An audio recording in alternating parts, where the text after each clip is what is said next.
দশম শ্রেণীর দ্বিতীয় পর্যায়ক্রমিক মূল্যায়নের ভৌতবিজ্ঞান প্রশ্নপত্র 2025। তোমরা প্রত্যেকেই দেখতে পাচ্ছ এটা হচ্ছে তোমাদের ক্লাস 10-এর সেকেন্ড ইউনিট টেস্টের কোশ্চেন এবং ভৌতবিজ্ঞানের পরীক্ষার প্রশ্নপত্র। তো যাদের এখনও ভৌতবিজ্ঞান পরীক্ষাটি হয়নি তারা কিন্তু অবশ্যই সম্পূর্ণ ভিডিওটা দেখবে।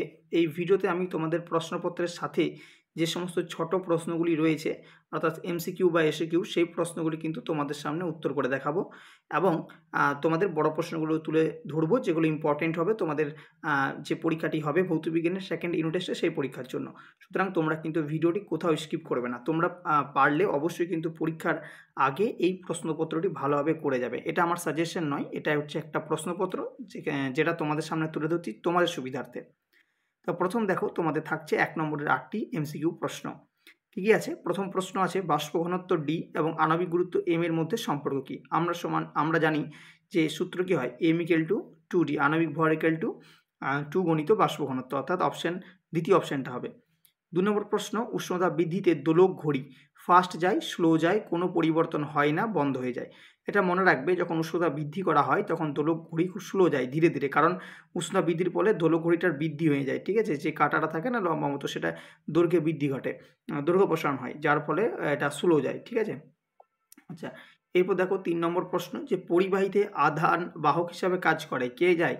Mason, positron, photon, electron. প্রত্যেকে জানে উত্তরটা আমাদের হবে ইলেকট্রন, কারণ একটা পরিবাহীর মধ্যে যেদিকে তড়িৎ প্রবাহিত হয় তার ঠিক বিপরীত দিকে ইলেকট্রন প্রবাহিত হয়। তো ইলেকট্রনের যে আধানটা বাহক হিসাবে কাজ করে, এক্ষেত্রে ইলেকট্রন।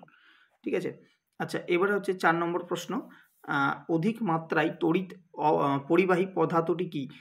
পানীয় জল, পাতিত জল, সমুদ্র জল, বৃষ্টির জল। তো কোনো জলের মধ্যে যদি নুনের পরিমাণটা বেশি থাকে তাহলে সেক্ষেত্রে সেই পদার্থটি, মানে জল বা তরল যাই হোক, সেটা কিন্তু বেশি তড়িৎ পরিবহন করতে পারে। তো সেক্ষেত্রে আমাদের এক্ষেত্রে সমুদ্র জলটাই উত্তর হয়ে যাবে। ঠিক আছে। আচ্ছা, এরপর হচ্ছে আমাদের 5 নম্বর প্রশ্ন কীপযন্ত্রের সাহায্যে তৈরি হয় না এমন একটি গ্যাস। তাহলে এটার জন্য আমাদেরকে জানতে হবে যে কীপযন্ত্রে কোন কোন গ্যাস তৈরি হয়। কীপযন্ত্রে প্রথমত H2O তৈরি হয়, CO2 তৈরি হয়, H2 তৈরি হয়, এবং যেটা তৈরি হয় না সেটা হচ্ছে NH3। আচ্ছা, এরপর হচ্ছে 6 নম্বর প্রশ্ন শূন্যস্থানে যে পদ্ধতিতে তাপ সঞ্চালিত হয়, পরিবহন, পরিচলন, বিকিরণ, কোনোটি নয়। প্রত্যেকেই আমরা জানি বিকিরণ পদ্ধতিতে তাপ সঞ্চালিত হয়, কারণ সূর্য থেকে আমাদের পৃথিবীতে তাপটা আসে। ঠিক আছে, তো সেক্ষেত্রে কোনো মাধ্যমের প্রয়োজন হয় না, শূন্যস্থানের মধ্য দিয়ে আসে, তো এটা বিকিরণ পদ্ধতিতেই আসে।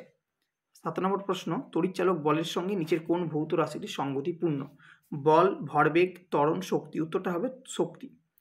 8 নম্বর প্রশ্ন তড়িৎ বিশ্লেষণে ব্যবহৃত তড়িৎ প্রবাহের প্রকৃতি সমপ্রবাহ, পরিবর্তী প্রবাহ, সমপ্রবাহ বা তড়িৎ প্রবাহ, তির্যক প্রবাহ।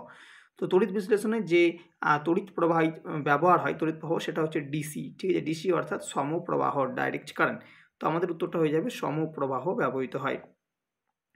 আচ্ছা, এর পরবর্তী যে প্রশ্ন অবশ্যই তোমাদেরকে বলবো, এই তড়িৎ বিশ্লেষণ অধ্যায়ে যে পাত্রটা রয়েছে, মানে যেটাতে তড়িৎ বিশ্লেষণ করা হয়, সেই পাত্রটার নাম কিন্তু তোমরা প্রত্যেকেই মুখস্থ রাখবে ভালোভাবে। আচ্ছা, এরপর হচ্ছে 2 দাগের অতি সংক্ষিপ্ত প্রশ্ন। এখানে তোমাদের 7টি দেওয়া আছে। প্রশ্নপত্রটা একটু হেজি এসছে ছবি তোলাতে, তো যাই হোক তোমরা বুঝে নেবে, আমি বলছি তোমরা অবশ্যই বুঝতে পারবে।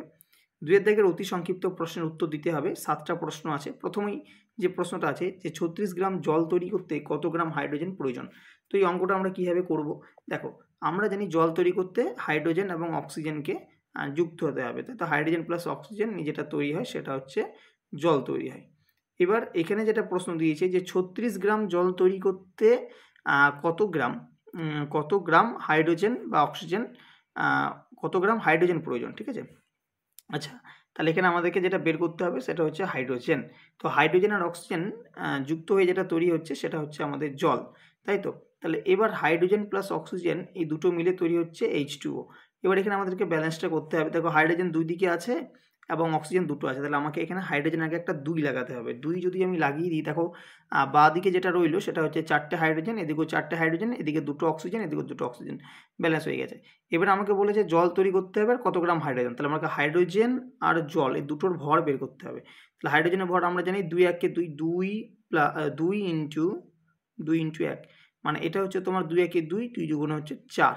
2 গ্রাম হাইড্রোজেনের ভর হচ্ছে 4 গ্রাম, মানে 2 মোল হাইড্রোজেনের ভর হচ্ছে 4 গ্রাম। আর এক্ষেত্রে এই জায়গাটা নিশ্চয়ই বোঝা গেল হাইড্রোজেনের হচ্ছে 1, তাই তো? তাহলে 2 1 কে 2 ইন্টু 2 মানে 4। আর এদিকে দেখো 2 ইন্টু জলের ভর কত হয়? জলের ভর হয় 18, তাহলে 2 ইন্টু হচ্ছে 18 দুগুণে 36। তাহলে এইখান থেকে কি বুঝতে পারলে যে 4 গ্রাম হাইড্রোজেন লাগবে, 36 গ্রাম জল প্রস্তুত করতে কত হাইড্রোজেন লাগবে, আমার 4 গ্রাম হাইড্রোজেন লাগবে। ঠিক আছে, এটাই আমাদেরকে কোশ্চেনে দিয়েছে যে 36 গ্রাম জল তৈরি করতে কত গ্রাম হাইড্রোজেন লাগবে। আচ্ছা, এরপর হচ্ছে 2 নম্বর প্রশ্ন, এসআই পদ্ধতিতে দৈর্ঘ্য বসান গুণাঙ্কের একক কি? আমরা জানি পার ডিগ্রি সেলসিয়াস। ঠিক আছে, পার ডিগ্রি সেলসিয়াস হচ্ছে দৈর্ঘ্য বসান গুণাঙ্ক। সাথে তোমরা ক্ষেত্র বসান এবং আয়তন বসান প্রত্যেকটা গুণাঙ্কের যে একক সেটাও মুখস্থ রাখবে, কারণ সবকটার একই। 3 নম্বর প্রশ্ন, উষ্ণতা বাড়ালে রোদ কমে যায় এমন একটি পদার্থের নাম। তো উষ্ণতা বাড়ালে রোদ কমে যায় কোন পদার্থের? যেগুলো তোমার তড়িৎ, যেমন ধরো আমি বলছি অর্ধপরিবাহী, যেমন ধরো জার্মেনিয়াম, সিলিকন, ঠিক আছে, এইগুলো ডায়াড, জার্মেনিয়ামটা লিখবে, জার্মেনিয়াম, সিলিকন, ডায়াড, এগুলো হচ্ছে অর্ধপরিবাহী। এগুলোর উষ্ণতা যখনই বাড়ানো হবে রোদ কিন্তু কমে যাবে। 4 নম্বর প্রশ্ন, একটি অধাতুর উদাহরণ দাও যা তড়িৎ পরিবহন করে। একটা অধাতু হচ্ছে গ্রাফাইট। ঠিক আছে, গ্রাফাইট যেটা তড়িৎ নিয়ে যেতে সক্ষম। আচ্ছা, এর পরবর্তী আমরা পরের যে পৃষ্ঠা রয়েছে সেখানে যাব। তো সেই পৃষ্ঠায় 5 নম্বর যে প্রশ্নটি রয়েছে, গ্যাস থার্মোমিটারে কোন গ্যাস ব্যবহৃত হয়? মনে রাখবে গ্যাস থার্মোমিটারে কিন্তু দুটি গ্যাস ব্যবহৃত হয়, একটা হচ্ছে হাইড্রোজেন আর একটা হচ্ছে হিলিয়াম। ঠিক আছে, হাইড্রোজেন এবং হিলিয়াম দুটো গ্যাস ব্যবহৃত হয়। 6 নম্বর প্রশ্ন, OH মাইনাস এবং Na প্লাস আয়নের মধ্যে কোনটি অ্যানোডে মুক্ত হবে? আমরা জানি অ্যানোড মানে প্লাস হবে আর ক্যাথোড মানে মাইনাস হবে, তো সেক্ষেত্রে আমাদের Na প্লাস আয়নটা কিন্তু অ্যানোডে মুক্ত হবে। আচ্ছা, 7 নম্বর যে প্রশ্নটি রয়েছে, দক্ষিণ মুষ্টি নিয়মে বৃদ্ধাঙ্গুষ্ঠ বাদে অন্য আঙুলগুলি ড্যাশ অভিমুখ নির্দেশ করে।